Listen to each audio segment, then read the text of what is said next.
Unless you have a cute baby or an adorable puppy, it takes a lot to go viral online these days. And the pressure can push certain performers to go to dangerous extremes. When they say they live to entertain, they mean it. Here's my Nightline co-anchor, Juju Chang, for our series, Pushing the Limits. In the blink of an eye, a routine rehearsal goes horribly wrong. Illusionist Spencer Horseman is chained, shackled, and submerged in a tank of water, attempting to free himself in one breath. Suddenly, he blacks out. Colleagues and crew members standing by rush to save him. His near-death experience garnering national headlines. That magician who had a brush with death. Frantic efforts to save an escape artist. Of course, high adrenaline feats can go wrong. Last year, the human chandelier, 8 young women spinning by their hair, came crashing to the ground. And just a few months ago, an acrobat slipped and plunged over 25 feet to the ground. Given that you almost died the last time, I either have to question your sanity or your IQ. Which is it? I mean, I'm a performer. The show must go on. It's high noon in northern New Jersey, and a large crowd is gathering to watch Spencer risk his life again. Give it up one more time for Spencer Horseman!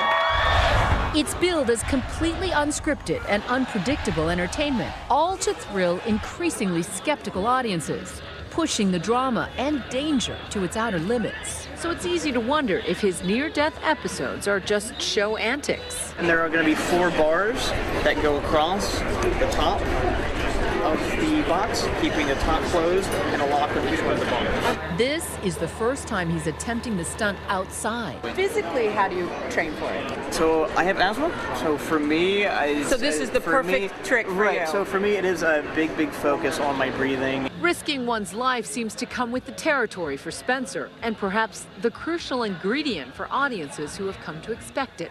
You used your death-defying video as a marketing ploy for today. What draws people to that death-defying danger? There's an old quote, people do not enjoy watching somebody else, another human being, get hurt or get injured or killed, but they love to be on the spot where it happens. Spencer's gonna be secure with over 25 feet of galvanized chain, 8 hardened American steel padlocks, Smith & Wesson handcuffs, and ankle shackles. As he's being chained, Spencer begins slowing his breathing and lowering his heart rate. The average person can hold their breath for 25 to 30 seconds, but Spencer will have to hold his breath for as long as it takes. If he runs out of air, the consequences will obviously be dire. He begins to lower himself into the water, taking his final breath and submerging his body underwater. Using 2 pieces of metal, he begins picking the locks. 1 minute and 13 seconds, and already 3 of the locks have been removed. 1 minute and 45 seconds in, he's finished unshackling his ankles. After holding his breath for 2 minutes, he unlocks his wrists, leaving the 4 locks on top of the box, the only things between him and a breath of fresh air. 1. 2. Holding his breath for nearly 3 minutes, he has only 1 lock left. Let him hear you one more time. He begins fumbling with the last lock. Worried, they begin to lower the box to the ground.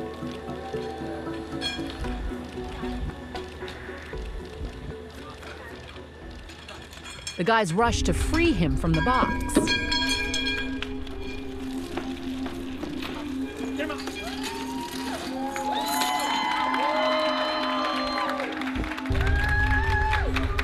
Are you okay? Are you okay? Are you okay? Are you okay? What? Fine. What? Fine.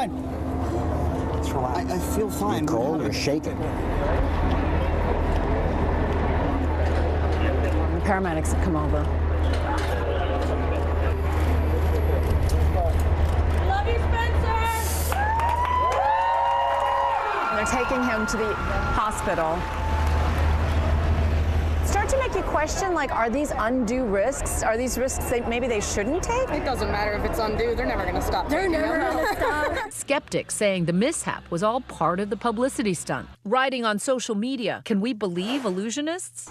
What people do these days to become famous. LOL, great acting. A second brush with death in the span of just a few months might seem hard to believe. The supernaturalist. Vegas-based illusionist Chris Angel is the mastermind of both this trick and the Supernaturalists' multi-city roadshow, whose kickoff they were in the midst of promoting. Some people who don't know you might say you're getting publicity because you're risking a man's life. This is not the type of publicity I want.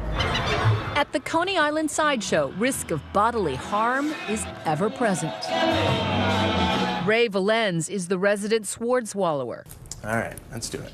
During the course of a typical show day, Ray will swallow a sword about 25 times. Someone who says that I'm risking my health swallowing swords would be absolutely right. Internal bleeding, a punctured esophagus, perforated lungs, and death can all happen if something goes awry. Adam Reelman teaches sideshow acts. The single most dangerous feat of a circus of a sideshow anywhere in the art, known as sword swallowing. Danger is part of the attraction. They start slow with bent coat hangers. When they master that, they charge on to the heavy artillery. Oh my God. Of course, practice makes perfect. But can any amount of practice make these stunts safer? That's it. You're good. The body will begin to shut down. We caught up with Spencer the day after his water torture stunt landed him in the hospital.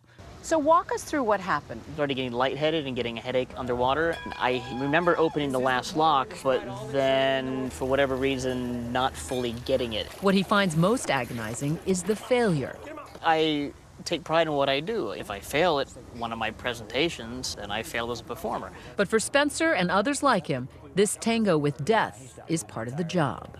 Isn't this Mother Nature's way of telling you to stop this act? I want to keep performing. I don't want to, disappoint the audience. For Nightline, I'm Juju Chang in New Brunswick, New Jersey.